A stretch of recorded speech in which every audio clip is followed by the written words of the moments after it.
It's love herself again, Sarah Darlene. And this is part 57.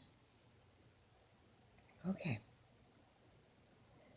The picture that you see there, this is the diesel trucks of Yahweh, God Almighty, and the Yahweh Convention Center that was bought later by a Parkinson import-export.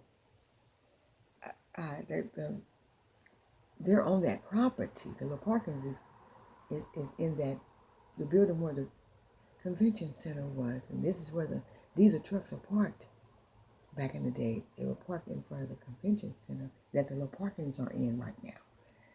So, but anyway, they got a lot of calls from me and visits from Yahweh and myself, you know, till they decided to think about it, because we kept calling and we kept going by.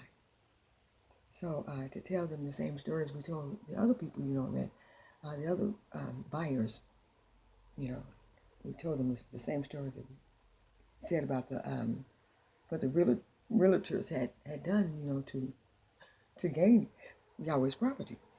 So the story, we just spread the story, you know, scared the mess out of people. Anyway, so they wanted to think about it, and they were over at 2929 Northwest 73rd.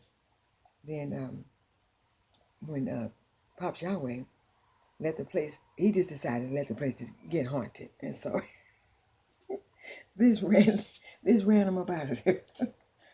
The Parkins shipping and freight system. It was done. You know, they were done. They shut it down.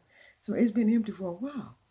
The original first believers of Yahweh, who still live in Florida, they could actually go back in there and do whatever, and he'll get the spirits out of there. So don't worry about that. So, but anyway, so I traveled over to a location also off of 73rd and 27th Avenue on the corner. There was a spot belonging and dedicated to Yahweh where a female was selling used cars. And I told her the situation of the Lord Yahweh wanting his property back, and that I filed in courts from Miami to Fort Lauderdale to Washington, D.C. courts too. And so she moved. So she didn't give us much trouble at all. So she had already heard. So anyway, she was a sweetheart. Yeah, she moved across the street. So that spot's empty now. Anyway, so I visit so many buyers of Yahweh's property. So the list goes on and on. Then actually I visit every piece that's there in Florida. Then I went to Miss Georgia Ayers, and I spoke with her, and she was nice, but she was on me too. I told her the same truth, but that Yahweh especially wanted his church back, you know, more than all the other property. He really wanted that church back for sure. And so she kept wanting me to come back at different times for, she kept getting ill and unable to talk long.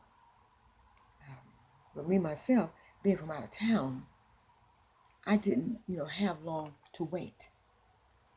I just wanted her to know not to get so comfortable with the former Yahweh University, because I had filed a case in the federal courts in Washington against the Florida courts for false arrest of Adam ben Yahweh and unlawful seizing of the church and school.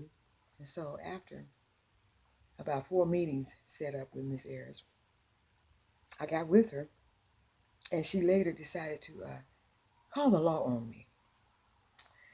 But first she tried to trick me and hold me there by saying that her attorney wanted to talk to me on their phone. We were at her office at that time, at that point, that she was running out of the school, in the school. Anyway, she was calling it the alternative program, the same division that the cops owned a piece of, and had vans and trucks with her logo on the side of their trucks parked in the cop station over at that was off 11th and 62nd Street.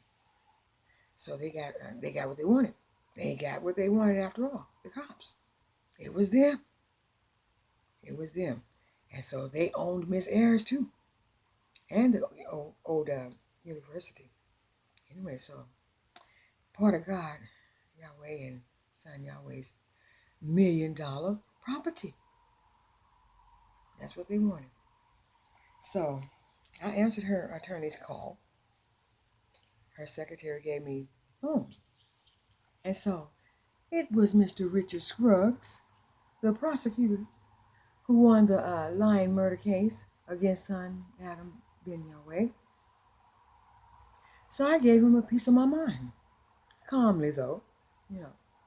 And I told him the same as I told the others, that the Lord Yahweh wanted his property back, and that there's a suit against him and all the others involved in the false arrest and false charges. Wow, did he flip. So they called the cops on me. But I hung up in his face and I left. I left the university. So as I'm going away, the cops passed me by, not knowing who to look for. Praise Yahweh. Please go to the next part. This is Lower Sound.